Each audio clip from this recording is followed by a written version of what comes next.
તો નમસ્કાર દર્શક મિત્રો, સ્વાગત છે તમારું અમારી આ યુટ્યુબ ચેનલમાં। તો મિત્રો, આજના વિડીયોમાં આપણે છે 11 ડિસેમ્બરથી લઈને 20 ડિસેમ્બર સુધીના અગત્યના કરંટ અફેર્સના પ્રશ્ન આ વિડીયોમાં જોવાના છે। તો વિડીયોમાં છે શરૂઆતથી અંત સુધી બન્યા રહેજો અને વિડીયો જો તમને પસંદ આવે તો વિડીયોને લાઈક કરજો અને વિડીયોને તમારા મિત્રો સાથે અવશ્ય શેર કરજો। તો ચાલો આપણે વિડીયોની શરૂઆત કરીએ। તો પહેલો પ્રશ્ન છે કે ગુજરાતમાં મતદાર યાદીની ખાસ સઘન સુધારણા ઝુંબેશ એટલે કે SIR છે તે તેની કેટલી કુલ કામગીરી પૂર્ણ થઈ છે?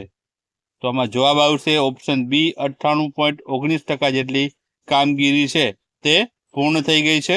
ત્યારબાદ આગળનો પ્રશ્ન છે કે 16 વર્ષથી નીચેના જે બાળકો છે તેના માટે સોશિયલ મીડિયા પર પ્રતિબંધ મૂકનાર વિશ્વનો પ્રથમ દેશ કયો છે? તો જવાબ આવશે આમાં ઓપ્શન ડી આવશે, ઓસ્ટ્રેલિયા દેશ પ્રથમ બન્યો છે, જેમણે છે 16 વર્ષથી નીચેના બાળકોને સોશિયલ મીડિયા ઉપર બેન કર્યા છે। ત્યારબાદ આગળનો પ્રશ્ન છે કે તાજેતરમાં ભારતીય વૈજ્ઞાનિકો દ્વારા શોધાયેલા અલકનંદા ગેલેક્સીની શોધ કયા સાધનના ડેટાનો ઉપયોગ કરીને થઈ છે? તો જવાબ આવશે આમાં ઓપ્શન એ આવશે, જેમ્સ વેબ સ્પેસ ટેલિસ્કોપ્સની મદદથી છે આ ગેલેક્સીની શોધ છે તે કરવામાં આવી છે। ત્યારબાદ આગળનો પ્રશ્ન છે કે ગુજરાત સરકારે હોમગાર્ડ જવાનોની નિવૃત્તિ જે વયમર્યાદા છે તે કેટલા વર્ષ સુધી વધારી છે? તો જવાબ આવશે આમાં મિત્રો 55થી 58 વર્ષ છે હવે કરવામાં આવી છે જે નિવૃત્તિની વયમર્યાદા। ત્યારબાદ આગળ આપણે વાત કરીએ તો આગળ પ્રશ્ન છે કે તાજેતરમાં ભારતના કયા તહેવારને યુનેસ્કોની અમૂર્ત સાંસ્કૃતિક વારસાની માનવતાની જે સૂચિમાં સામેલ કરવાની જાહેરાત કરવામાં આવી છે? તો જવાબ આવશે ઓપ્શન બી, દિવાળી જે તહેવાર છે તેને મિત્રો છે યુનેસ્કોએ છે આ અમૂર્ત સાંસ્કૃતિક વારસાની માનવતાની જે છે સૂચિમાં સામેલ કરાયો છે। ત્યારબાદ આગળનો પ્રશ્ન છે કે તાજેતરમાં કયા સ્થળેથી ભારતનું પ્રથમ સ્વદેશી હાઇડ્રોજન ફ્યુલ સેલ જહાજ લોન્ચ કરવામાં આવ્યું? તો જવાબ આવશે મિત્રો આમાં ઓપ્શન સી આવશે, વારાણસી ખાતેથી છે આ લોન્ચ કરવામાં આવ્યું હતું। ત્યારબાદ આગળનો પ્રશ્ન છે કે કેન્દ્રીય ગૃહ અને સહકારિતા મંત્રી શ્રી અમિત શાહે છે તે કયા જિલ્લામાં બનાસ ડેરીના બાયો CNG અને ફર્ટિલાઇઝર પ્લાન્ટનું ઉદ્ઘાટન કર્યું હતું?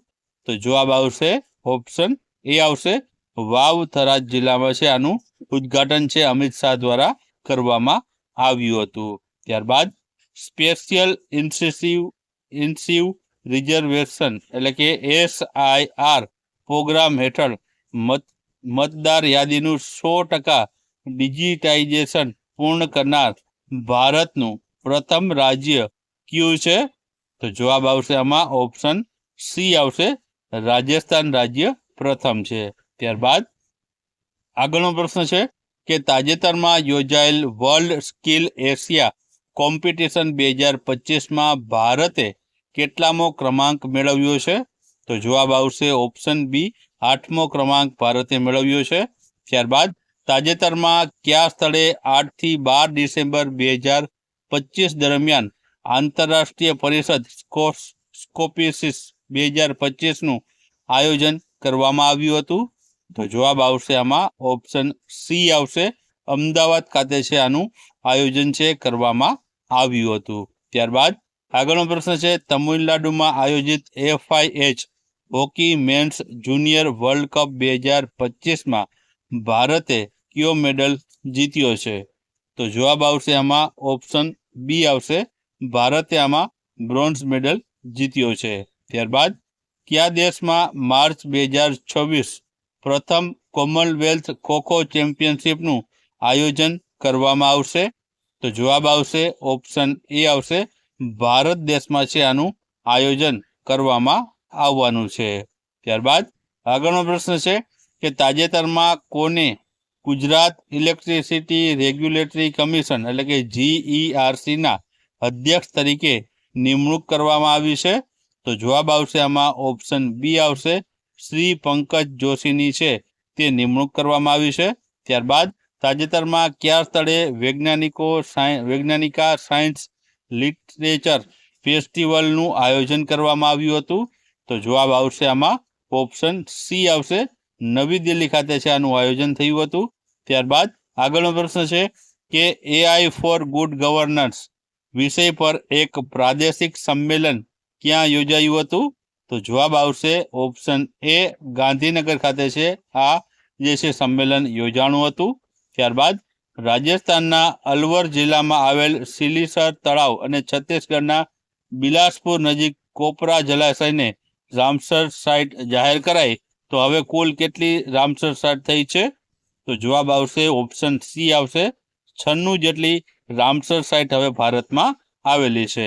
ત્યારબાદ વડાપ્રધાન શ્રી નરેન્દ્રભાઈ મોદીએ કયા દેશની સંસદના સંયુક્ત સત્રને જે છે સંબોધિત કરવાના છે? તો જવાબ આવશે ઓપ્શન એ આવશે, ઇથોપિયા. ત્યારબાદ આગળનો પ્રશ્ન છે કે ગુજરાત સરકારે રાજ્યની કેટલી સરકારી હોસ્પિટલોમાં દર્દીઓના સગા સંબંધીઓ માટે વિશ્રામ ગૃહ બનાવવાનો નિર્ણય લીધો છે? તો જવાબ આવશે 14 જેટલી સરકારી હોસ્પિટલોમાં. ત્યારબાદ આગળનો પ્રશ્ન છે કે વિકસિત ભારત રોજગાર અને આજીવિકા ગેરંટી મિશન જે છે ગ્રામીણમાં લોકસભામાં કોણે રજૂ કર્યું? તો જવાબ આવશે આમાં ઓપ્શન ડી આવશે, શિવરાજસિંહ ચૌહાણ દ્વારા છે રજૂ કરવામાં આવ્યું હતું. ત્યારબાદ T20Iમાં 1000+ રન અને 100+ વિકેટ લેનાર પ્રથમ ફાસ્ટ બોલિંગ ઓલરાઉન્ડર કોણ બન્યો છે?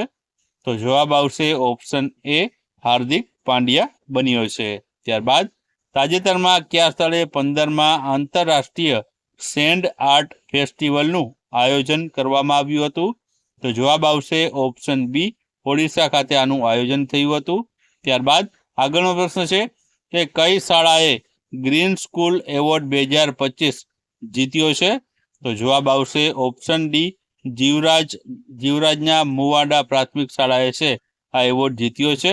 ત્યારબાદ તાજેતરમાં કઈ સંસ્થા દ્વારા કોઇન સ્ટ્રોક જે છે ની સારવાર માટે જે છે સુપરનોવા સ્ટેન્ટ નામના નવા અને અદ્યતન ડિવાઇસનું ભારતનું પ્રથમ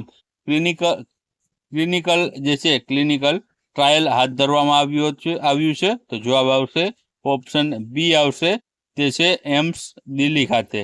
ત્યારબાદ આગળનો પ્રશ્ન છે કે તાજેતરમાં કોના દ્વારા લોકસભામાં રાઇટ ટુ ડિસ્કનેક્ટ બિલ 2025 નામનું ખાનગી સભ્ય બિલ રજૂ કરવામાં આવ્યું હતું?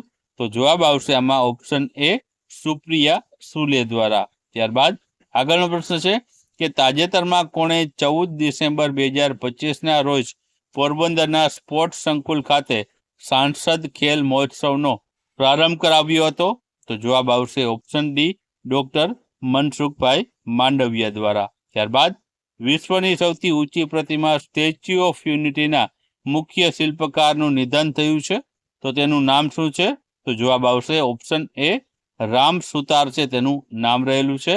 ત્યારબાદ તાજેતરમાં કયા દેશ દ્વારા વડાપ્રધાન નરેન્દ્રભાઈ મોદીને ધ ગ્રેટ ઓનર નિશાનથી સન્માનિત કરવામાં આવ્યા છે? તો જવાબ આવશે ઓપ્શન સી, ઇથોપિયા દેશ દ્વારા છે સન્માન કરવામાં આવ્યું છે આપણા વડાપ્રધાન મોદીનું. ત્યારબાદ આગળનો પ્રશ્ન છે કે ભારત અને કયા દેશ વચ્ચે ડેઝર્ટ સાયક્લોન 2 સૈન્ય અભ્યાસનો પ્રારંભ થયો છે? તો જવાબ આવશે ભારત અને UAE સાથે.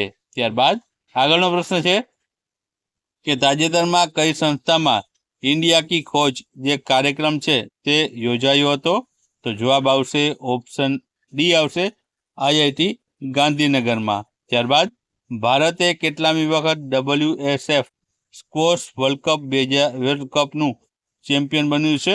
તો જવાબ આવશે ઓપ્શન સી, પ્રથમ વખત છે ભારત છે આ WSF સ્ક્વોશ વર્લ્ડ કપનું ચેમ્પિયન બન્યું છે.